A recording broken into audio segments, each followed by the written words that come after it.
I'm so delighted to be here, very delighted to be here, and I thought I should give you a tiny little summary of who I am and what I do and why I'm such good friends with Unity Church.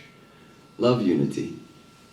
So I'm an interspiritual, interfaith minister, and I trained for people who don't set foot in a church.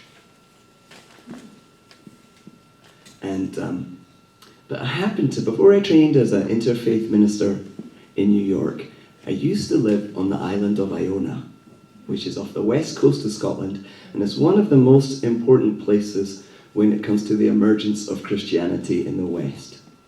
And I lived in a modern-day abbey there for 3 years, and I got steeped in Celtic Christianity. It just so happens I decided to train as a wooden boat builder, and I went to Port Townsend to do that. Yeah, because I got this sense that God wanted me to be a boat building minister. Right? And I was like, okay, well, that kind of happened to know. It's happened once before.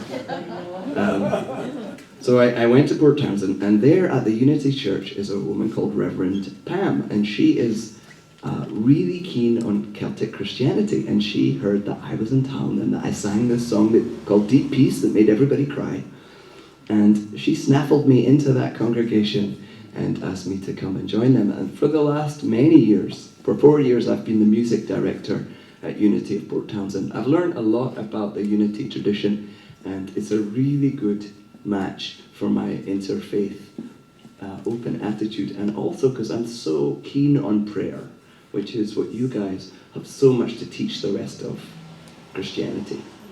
So that's who I am, and news got out to Cindy that I existed, and thank you for inviting me. So you know what they say? They say that Christianity started as a Jewish experience in Palestine, right? And then it moved over to Greece, and it became a philosophy. And then the Roman Empire got hold of it, and it became an institution.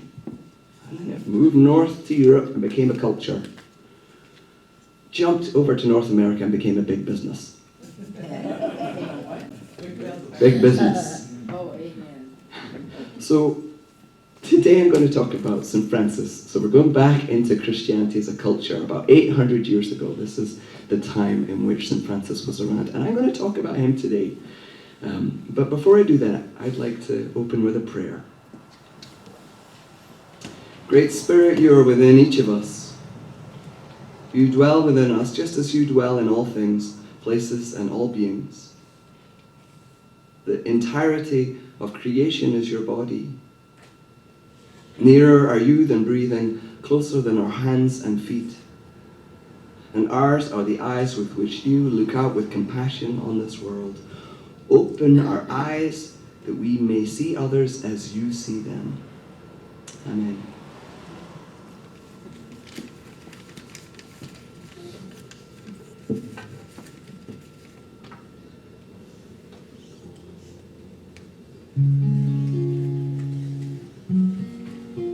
So I'd like to do a time of meditation before we jump into St. Francis. So I invite you to close your eyes.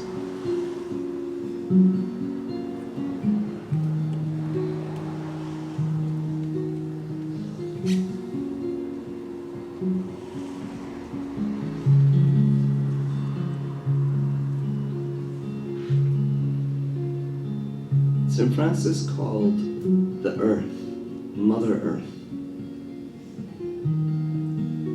He called it the mirror of God.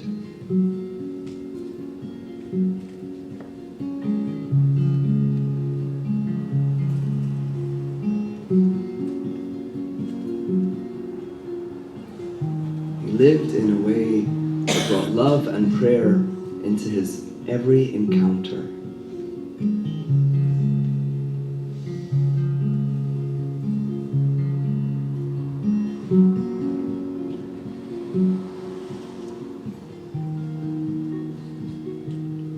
And in a very real way, the world becomes how we see it to be. The beauty and vision that we hold somehow births itself and becomes available to others.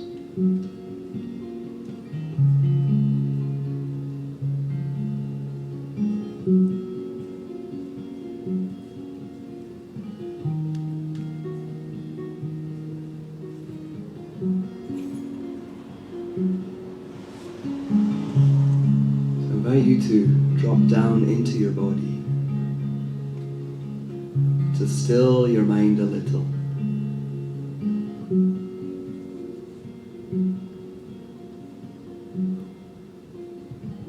Notice your breath.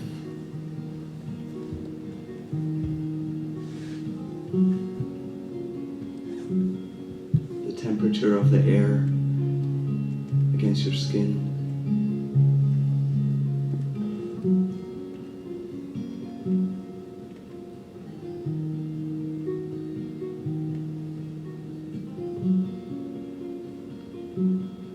And gravity holding you close to Mother Earth beneath your feet and on the chair.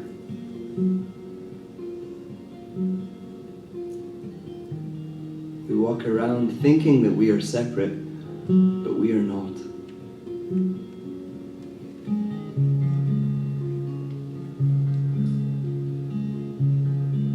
Our body is almost identical to our neighbor's body.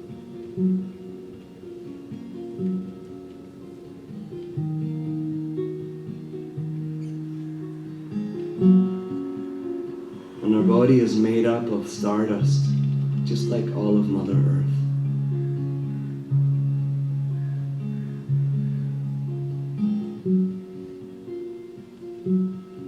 St. Francis saw a basic goodness in the world.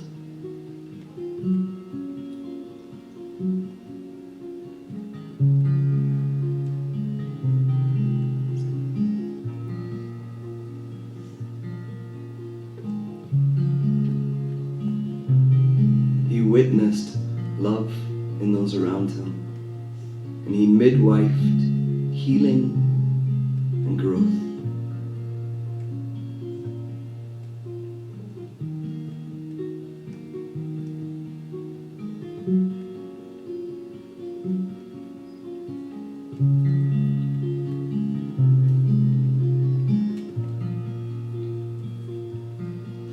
When we see the beauty in the world, we can reflect it to others.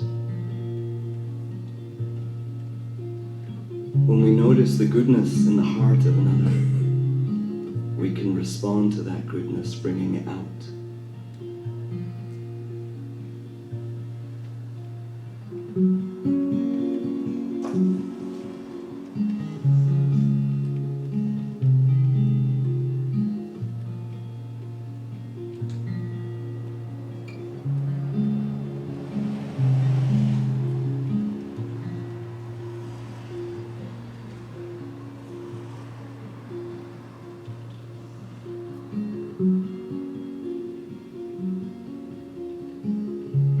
We live in an urban world with so many demands and distractions. It's important to slow down and feel our connectedness to all other things.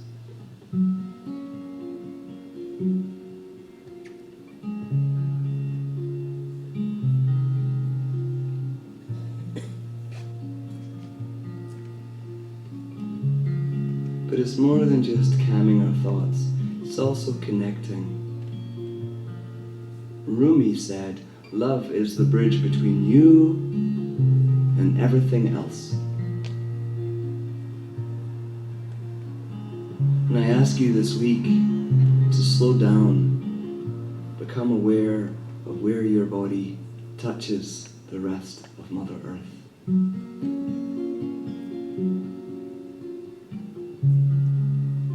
And when you do that, it's natural that you will notice the love, goodness, and beauty all around you. Amen.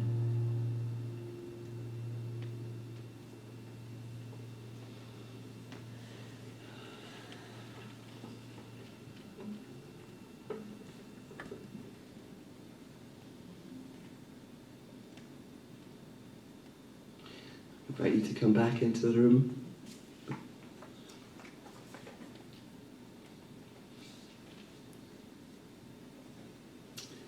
So today I'm not going to give you a detailed history of St. Francis. I want to talk about my sense of who he was as a spiritual person and what I learned from him and how he inspires me. So in summary, I love St. Francis because he's a beautiful expression of the Christ. And he was one of the main reasons I got over my prejudice towards Christianity. He was an example of the baby sitting right there in the bathwater. And what I really love about the way that he was he touched creation with intimacy and compassion. All beings were his brothers and sisters. The birds, the elements. It's a very earth-based spirituality that makes sense to me. The one place I really know that God exists is in the natural world. I mean, we all know that.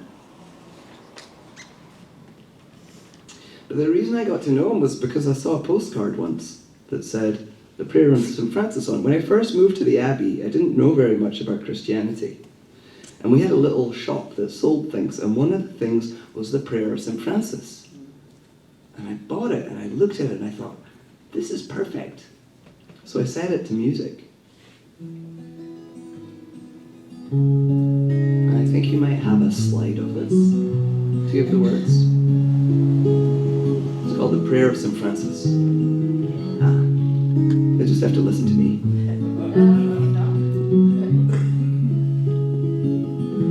Lord, make me a channel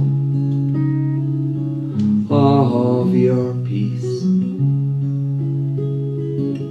Grant that I can see through my human pain and still feel loved.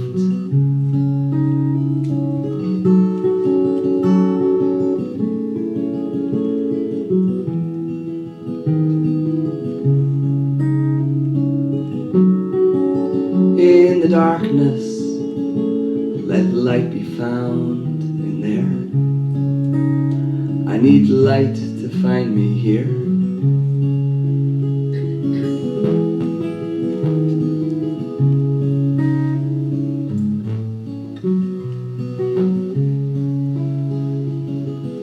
Lord, make me a channel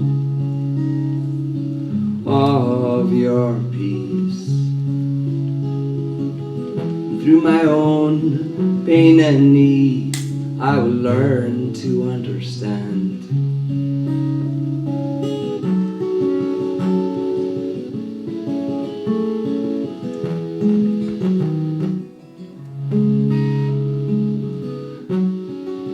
Melt our hatred, let love take root in our hearts.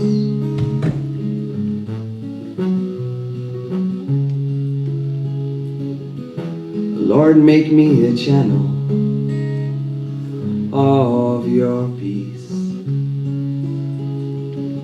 We all need to learn to forgive a few more hundred times.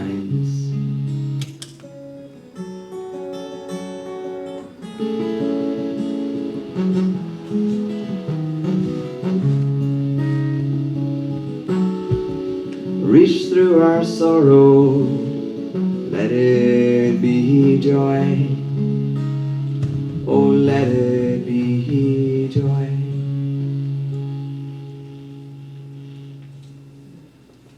Amen. Thank you.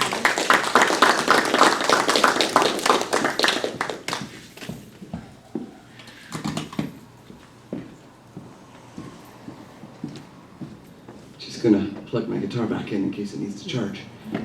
So that's how I got to know St. Francis, was through that song, which I later found out was not, that prayer was probably written many hundreds of years afterwards. So it probably wasn't written by St. Francis himself. He had a lot of writings, and they were in a very different style. But I love that prayer because it is very true to what he taught. St. Francis is an authentic, joyful, compassionate example of somebody who knows God. But he goes further than that. He's somebody who loves God. This is one of his prayers, Canticle 11. I would love more if that might be, but since my very heart is gone, nothing of mine is left to me. I've given all for love alone, that I may be entirely possessed by the beloved one. He was a troubadour. He was a poet, a singer. He was very much a lover of God. And if you don't understand that, if you think of him as an intellectual philosopher, you won't understand St. Francis at all. He didn't really care so much about right and wrong and shame and stuff like that. He really cared about acts of goodness and imitating this person, the Christ, who is our ticket to salvation and home. He was a very interesting man. Let me put my guitar down. So the other thing, before I tell you a few more of the facts around him, is he gave everything away and really embraced poverty, which is very different, very countercultural for us in the world of many, many things. And you won't understand St. Francis if you don't understand that poverty brought him great joy. You know, if you gave him something, he would give it away immediately. He would share it with the world. He called poverty Lady Poverty, and he adored her. So I wanted to give an example of trying to understand that. One thing I love to do is to play for people on their deathbeds. It brings me great joy, in a bit like the way living in poverty brought St. Francis joy. And it's not that I particularly am fascinated by death, but it is one of the things I was sent to do. I was sent to talk, to be with people, and to bring prayer. And it brings great joy to me when I get to do that work. And St. Francis was brought to teach us that the world of things is not where God lives. That when we are generous and we are fully open and when we fully love others, incredible miracles and healing will happen. And I think part of the reason that he goes on and on about Lady Poverty so much was because that was his joy, that was his path. And I think it is good to imitate that, but it's difficult for us in 2019 to understand that. So St. Francis had a French mother and an Italian father, and he was born in Italy in 1181. He was called the French one. That's what Francis means, Francesco. And he died when he was my age. Died when he was 44. And for 20 years of his life, he was a monk. He founded 3 orders, the monks, the nuns, and a tertiary order for people that didn't want to leave their homes and their lives and their families. That tertiary order currently has 350,000 members in it. He was I think he was the most successful grower of the monastic traditions. And his recipe was simple. Imitate Christ and live simply and respond with love. He did away with a lot of the monastic structure. So you've probably heard of St. Benedict and the Benedictine abbeys in the Christian tradition. The building I used to live in had been a Benedictine abbey. And they live very separate from the people. And the whole day is taken up with chanting and prayers, very specific. St. Francis didn't do any of that. He wandered in the wilderness. He had a very barefoot attitude, you know, like barefoot doctors. He was a barefoot monk. He was among the people. He was among the poverty. How did this all happen? How did a spoiled playboy that liked fancy clothes and women and wanted to be a hero in the army, how did he become the most famous monk of all time? I'm fascinated by that transformation. I'm very fascinated by it. So I wanted to find a little quote, which is, supposedly his parents is, "Our son behaves more like a prince than a salesman. He behaves more, he thinks he's a little prince." He was quite an arrogant little guy, they say. So I think what happened to St. Francis was he went to war. He went and fought. And he got captured, and he was imprisoned, and he got very, very ill. And in that process, he had a spiritual transformation. You know what happens when you get locked up for a year or two? You know, our prisons actually have so much faith going on inside them because the guys and girls are locked away, and the spirituality is actually very rich within prisons. And he came back after fighting in a war, after being a prisoner, after being really, really ill, and he didn't fit in anymore. And the fancy clothes, and the reputation, and the desire to be a knight kind of didn't do anything for him. And he started becoming more and more of a holy person. And then he ended up getting in conflict with his family. He was selling his dad's cloth. His dad was a cloth and clothing merchant in the marketplace in Assisi. And a beggar came up to him and asked him for alms. And he said that he didn't have anything. And the beggar moved on, and he felt so wrong about this. He went and he sold all his dad's cloth, took all the money, and gave it to the beggar. The beggar must have been stoked. His dad, not so much. His dad beat him and locked him in the cellar. And after about 2 weeks, his mum snuck down there and let him out. And that was the start of him having massive conflict with his parents and their wealth, because he had this real desire to share everything that he owned. In the end, his father denounces him. The story behind that's really interesting. So St. Francis is beginning to be outcast, and he's wandering around, and he's wearing still wearing his fancy clothes, and he goes into this ruined chapel, and he's praying, and it's all falling down. And on the wall is a crucifix, and the crucifix says to him, "Francis, Francis, rebuild my church, which, as you can see, is in ruins."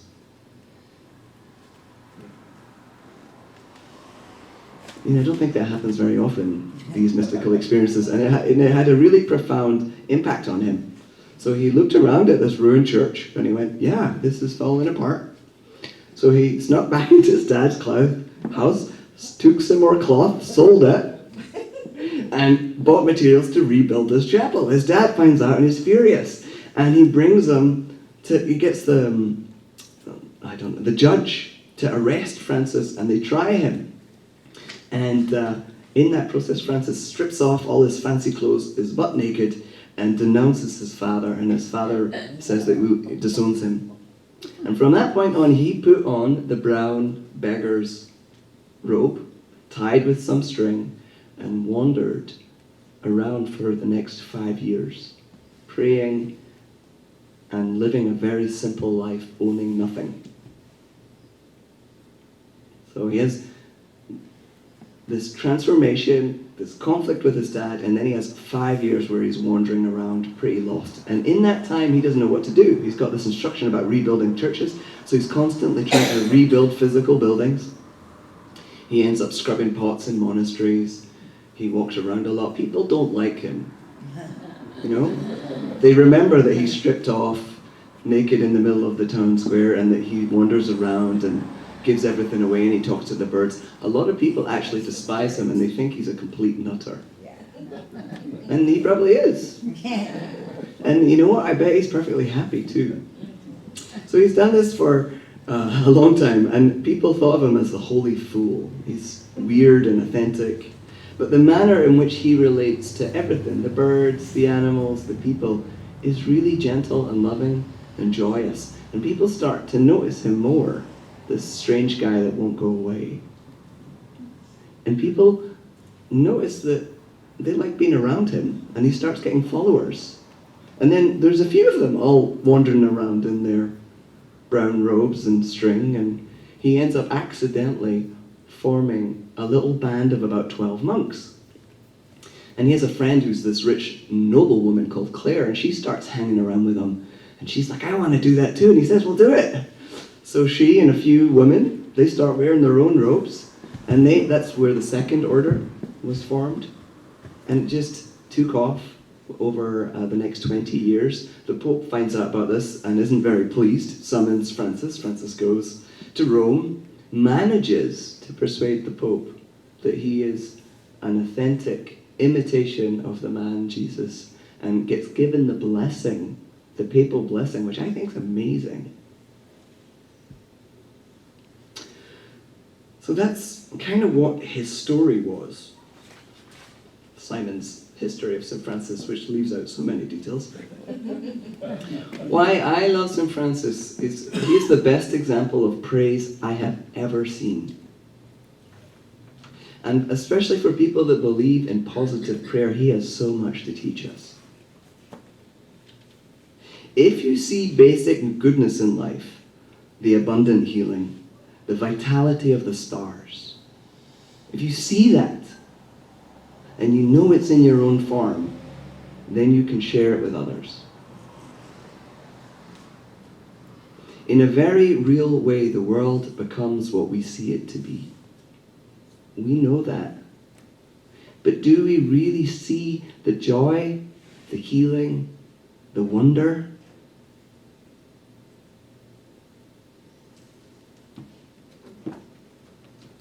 We live in such cynical times. We really need St. Francis. We really need him. I recently wrote this song. It's another St. Francis song. Oh, St. Francis is even on my guitar. There's a little icon there. He's on my guitar because I had to rebuild it, and he's covering up a big hole. But it really is an icon made by my friend. Yeah, I drove over my guitar in a moment of mindlessness, and you know what? The truck won. Anyway, that's another story.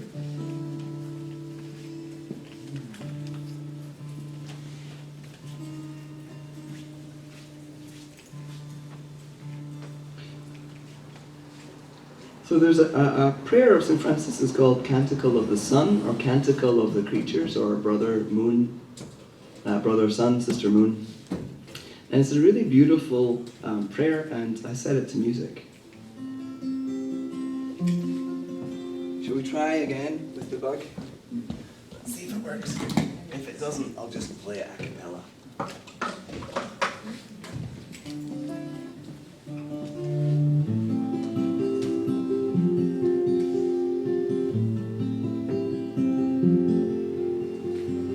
Most high, all powerful, precious God, no spoken word can hold your name. Praise be to you who births all life with all your creatures.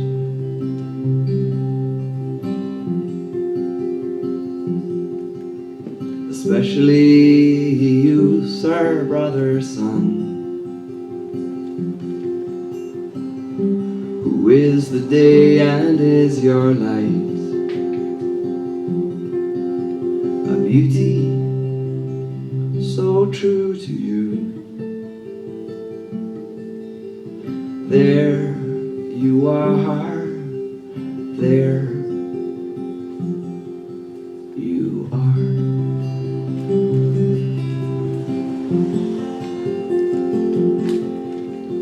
Praise be to you, my Lord, you are. Sister Moon and the stars, bright, precious heaven, there you are, there you are.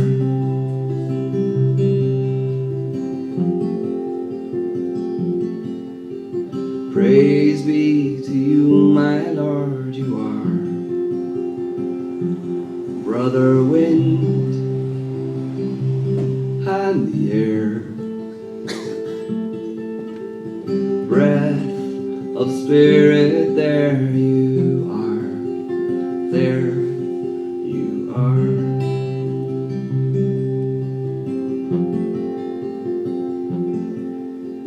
Praise be to you, my Lord, you are. Sister Water and gift of life, pure, essential, there you are, there you are.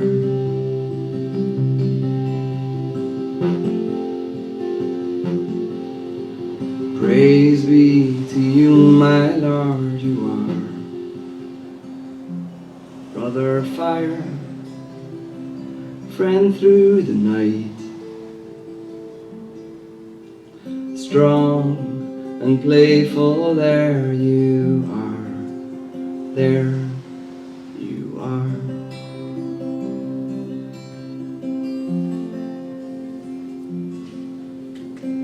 Most high, all powerful, precious God, through Mother Earth we see your face. You who govern all of life, sustain and nurture all that is. With Sister Death, first and last breath, the key unlocking all we are, there we are. There we are. There we are.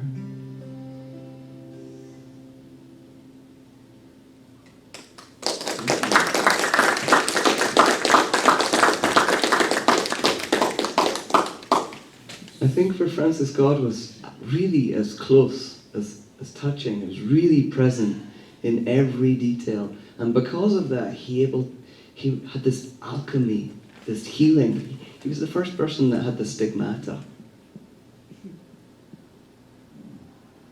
In a very real way, the world becomes what we see it to be. And if we have a lens that includes the joy of the world, the blessedness, the healing, the incredible closeness and desire for God to be in and with us, then our world is much, much more beautiful. And when we see the world with beauty, we respond with beauty. We treat people with loving kindness and generosity and art and all sorts of ways of being that is naturally so alluring to everybody else. So I think St. Francis's alchemy was that there was something about the way he loved that was life-giving and healing. And I think he distilled into love a very vital power because he encanted it with praise. Apart from the charismatic Christians, I don't hear the Christian tradition talking about praise as a powerful, powerful, earth-shattering thing. It's become duty and aren't we horrible, isn't God great, and we should praise him. Why is it him, first of all? There is another aspect, which is when you are given love, you respond with love. When you see the beauty, you shine back that. And St. Francis does that. And he touches the world with a loving kindness that was infectious. My own sense is that praise is magically linked with birthing light and unlocking wonder. I think St. Francis would have been the person who responds like the little kid. You know, my nephew and niece, when they saw me, Uncle Simon, they just ran. They didn't think about who was watching or, like he just would go. He would just sell the cloth and rebuild it. And after a while, when it wasn't working, he stopped rebuilding physical buildings and started looking at worship and rebuilding it based on how we pray and the things that we do. And he was like, oh, rebuild my church. Francis, rebuild my church, which, as you can see, is in ruins. We're quite far after, 1,000 years after the man Jesus was here. The Jewish experience had become a Greek philosophy, was in the power of the institution of the Romans, and was now becoming a culture in Europe. It wasn't a spiritual experience anymore. And he helped to bring it back.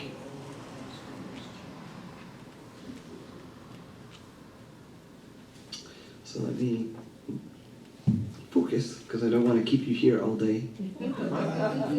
So I'm going to jump to the spiritual practices that are inspired by St. Francis that I do. Notice God's presence in all things. and care for creation. Don't just notice it, respond to it, interact with it.